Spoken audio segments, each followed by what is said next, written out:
Hello friends, मैं हूँ CA Amit हरखानी और आज के वीडियो में देखेंगे कि अगर हमारा रिफ़ंड जो हम लोग ने अप्लाई किया तो वो जो रिफ़ंड अप्लाई होने के बाद कोई आधा हाफ अमाउंट या फिर पार्शियल अमाउंट हमें ये अलाउ हुआ और पार्शियल अमाउंट रिजेक्टेड हुआ। तो जो रिजेक्टेड हुआ हुआ जो अमाउंट है वो कैश लेजर या फिर क्रेडिट लेजर में कैसे लाए, उसके लिए जो प्रोसेस है वो प्रोसेस आज हम इस वीडियो में सीखेंगे। तो सबसे पहले चलते हैं कि PMT 02 05 0 03 फॉर्म्स क्या होते हैं।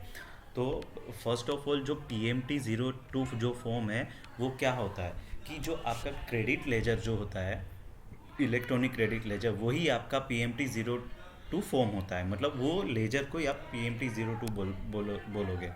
PMT 05 क्या होता है, जो कैश लेजर होता है वही आपका PMT 05 होता है। काफ़ी लोगों को ये कंफ्यूज होता है कि PMT 02 क्या होता है, PMT 05 क्या होता है। तो PMT 02 05 कुछ नहीं होता है, सिंपल जो कैश क्रेडिट लेजर है उसको PMT 02 बोलेंगे, कैश लेजर है उसको PMT 05 बोलेंगे। ठीक है। अब PMT 03 क्या होता है? PMT 03 एक फॉर्म होता है जो टैक्स ऑफिसर सबमिट करता है। किस चीज़ के लिए? अगर आपने कोई रिफंड अमाउंट अब रिफंड अप्लाई किया हुआ है तो जैसे ही आप रिफंड अप्लाई करते हो वैसे ही आपका क्रेडिट लेजर और कैश लेजर से वो उतना अमाउंट आपका डिडक्ट हो जाता है। ठीक है। तो सपोज़ आपने 100 रुपये का रिफंड अप्लाई किया और आपको 70 रुपीज़ रिफंड आए, 30 रुपये आपका रिजेक्टेड हो गया। तो जो 30 रुपीज़ जो आपका रिजेक्टेड अमाउंट है वो आपको वापस से कैश लेजर या फिर क्रेडिट लेजर में आना चाहिए। ठीक है। तो वो क्रेडिट लेजर में रिक्रेडिट करने के लिए टैक्स ऑफिस एक PMT 03 फॉर्म फिल करता है। वो फिल करने के बाद ही हमारा वो जो रिजेक्ट किया हुआ जो 30 रुपीज़ है वो हमारे क्रेडिट या फिर कैश लेजर में आएगा। ठीक है।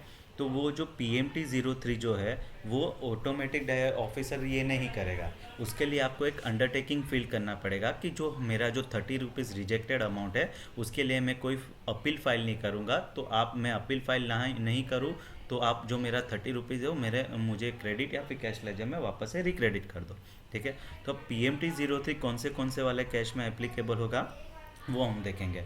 तो जब आप रिफंड अप्लाई करोगे axis balance in cash ledger, मतलब जो PMT 05 में आपका एक्स्ट्रा पैसा पड़ा हुआ है वो आप रिफंड अप्लाई करोगे तो वो केस में PMT 03 अट्रैक्ट हो सकता है। या फिर export of goods without payment of tax वाले हेड में अगर आप रिफंड अप्लाई करोगे, या फिर स्पेशल इकोनॉमिक जोन में आपने सप्लाई किया विदाउट पेमेंट ऑफ टैक्स। ठीक है। हमने ये supply to special economic zone के ऊपर भी एक वीडियो बनाया हुआ है। अगर आपने नहीं देखा तो वो आप मेरे चैनल पे जाके देख सकते हो। ठीक है।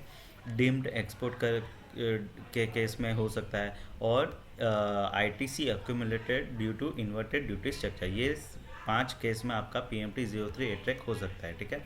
चलो आगे बढ़ते हैं नेक्स्ट पेज पे।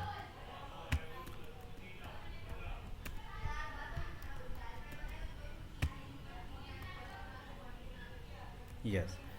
तो अब हम देखेंगे जो हमारा रिजेक्टेड हुआ 30 रुपीज़ है वो हमें रिक्रेडिट करने के लिए हमें क्या करना होगा। ठीक है। तो उसके लिए हमें एक अंडरटेकिंग फिल करना होगा। तो वो अंडरटेकिंग कैसे फिल करेंगे वो उसके बारे में आज हम जानेंगे।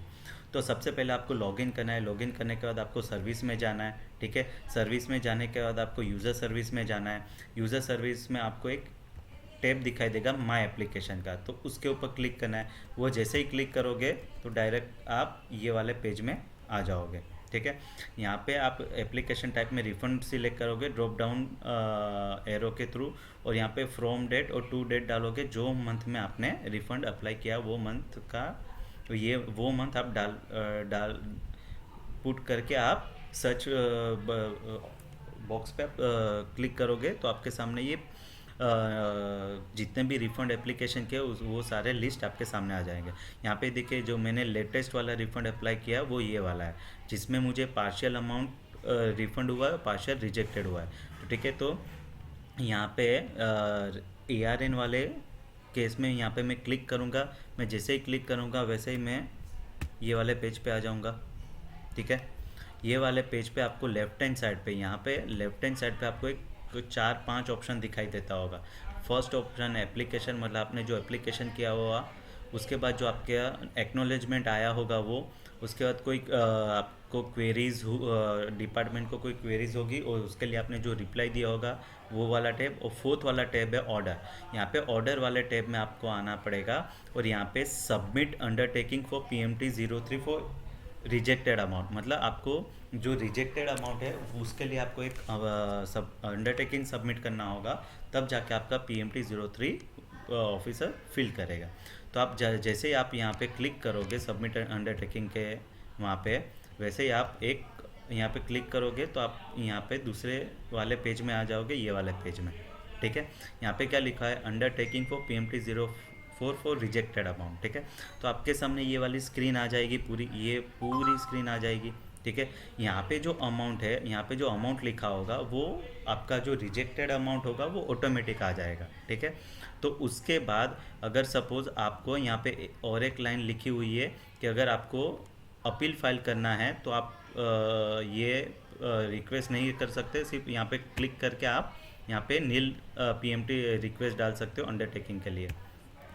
आगे बढ़ेंगे हम लोग। ठीक है, सपोज ये एग्जांपल यहाँ पे आपको दिखाया हुआ है कि I wish to file an appeal for entire rejected amount and hence submit the undertaking with nil amount. अगर आपको अपील फाइल करना है तो आप यहाँ पे क्लिक करके नील अंडरटेकिंग फाइल कर सकते हो। ठीक है, दूसरा अमाउंट यहाँ पे सपोज आप यहाँ पे मेरा रिजेक्टेड अमाउंट कितना था, यहाँ पे मेरा रिजेक्टेड अमाउंट 700 और 700 टोटल 2100, मेरा रिजेक्टेड अमाउंट 2100 था। बट मुझे सिर्फ 400 रुपीज़ के लिए ही रिक्रेडिट करना है, मतलब मुझे 400 रुपये ही रिक्रेडिट करना है, बाकी के लिए मैं रिफ़ंड बाकी के लिए मैं अपील फाइल करूँगा। तो यहाँ पे आपको मैन्युअली 400 रुपीज़ लिखना पड़ेगा। यहाँ पे तीनों दिन में यहाँ पे 400 रुपीज़ आपको लिखना पड़ेगा। यहाँ पे कोई भी सपोर्टिंग डॉक्यूमेंट अटैच करना होगा।